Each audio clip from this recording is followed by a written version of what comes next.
Selamat pagi, Bapak-Bapak, Ibu, saudara-saudari dimanapun berada. Shalom berkat dalam. Berjumpa kembali dengan Sugeng Pramono dalam renungan kisah singkat Santo Agustinus, Augustine of Hippo, Aurelius Augustinus, Doctor of Greece. Pujangga besar gereja ini lahir tanggal 13 November 354 di Tagaste, Algeria, Afrika Utara, dan diberi nama Aurelius Augustinus. Ia dibesarkan dan dididik di Kartago. Ibunya Santa Monica, seorang Kristen saleh. Ayahnya Patricius, seorang kafir. Agustinus sangat cerdas. Pendidikan dan karier awalnya ditempuhnya dalam bidang filsafat dan retorika, seni persuasi dan bicara di depan publik. Awalnya ia mengajar di Tagaste dan Kartago, namun ia ingin pergi ke Roma karena yakin bahwa di sanalah para ahli retorika yang terbaik dan paling cerdas berlatih. Karena itu pada usia 29 tahun, Agustinus dan Alipius sahabatnya pergi ke kota Roma. Ia dikenal sebagai seorang profesor yang sangat disegani di Milano. Namun demikian, Agustinus merasa ketegangan dalam kehidupan di istana kerajaan. Tanpa kehadiran Tuhan dalam hidupnya, jiwanya tetap kosong. Semua buku-buku ilmu pengetahuan yang dibacanya, tetapi tidak menemukan kebenaran dan ketenangan jiwa. Sejak awal tak bosan-bosannya ibunya menyarankan kepada Agustinus untuk membaca kitab suci, di mana dapat ditemukan lebih banyak kebijaksanaan dan kebenaran daripada ilmu pengetahuan. Pada usia 31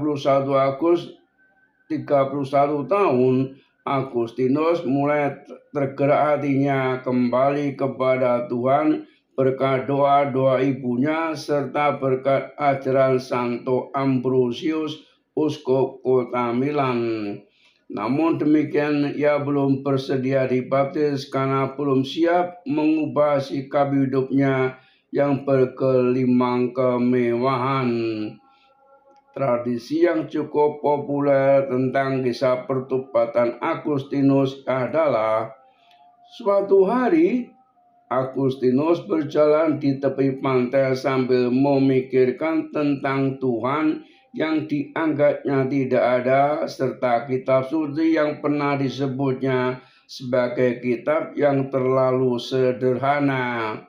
Di bibir pantai, ia melihat seorang anak kecil memindahkan air dari laut ke dalam sebuah lubang kecil di pasir. "Apa yang sedang kau lakukan?" tanya Agustinus pada anak kecil itu. Ia menjawab bahwa ia sedang mengeringkan air laut dengan memindahkannya ke dalam lubang kecil yang digalinya. Profesor Agustinus tertawa dan menjelaskan bahwa itu tidak mungkin dilakukan. Anak kecil yang sebenarnya adalah malaikat itu menatap Agustinus lalu berkata, "Dapatkah otak manusia yang kecil itu memahami Tuhan, Sang Pencipta alam semesta ini?" Agustinus seketika tersadarkan dan sejak saat itu ia memulai hidup baru. Tanggal 24 April 387, Agustinus dipermandikan oleh uskup Ambrosius. Ia memutuskan mengabdikan diri kepada Tuhan dengan beberapa teman dan saudara, hidup bersama di dalam doa dan meditasi. Tahun 388,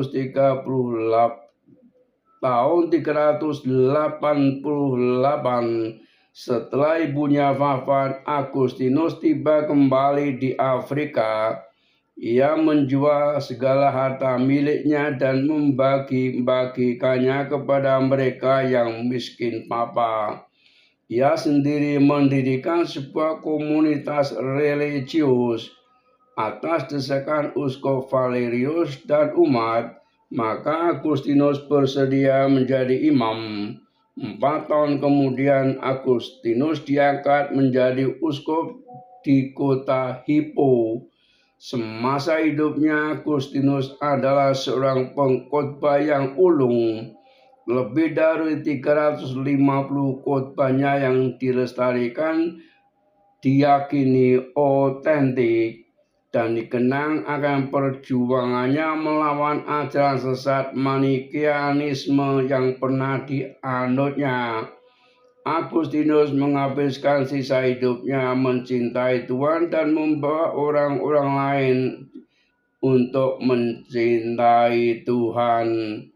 Agustinus wafat tanggal 28 Agustus 430 di Hippo dalam usia 76 tahun.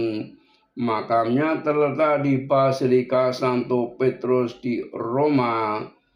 Kumpulan surat, khotbah serta tulisannya adalah warisan gereja yang amat berharga. Di antara ratusan buku karangannya yang paling terkenal, Pengakuan dan Kota Tuhan. Perayaan 28 Agustus, lahir 13 November 354, kota asal Tagaste, Numidia, Afrika Utara, sekarang Aljazair. Wafat 28 Agustus 430 di Afrika Utara. Salam kasih, terpujilah Tuhan. Amin.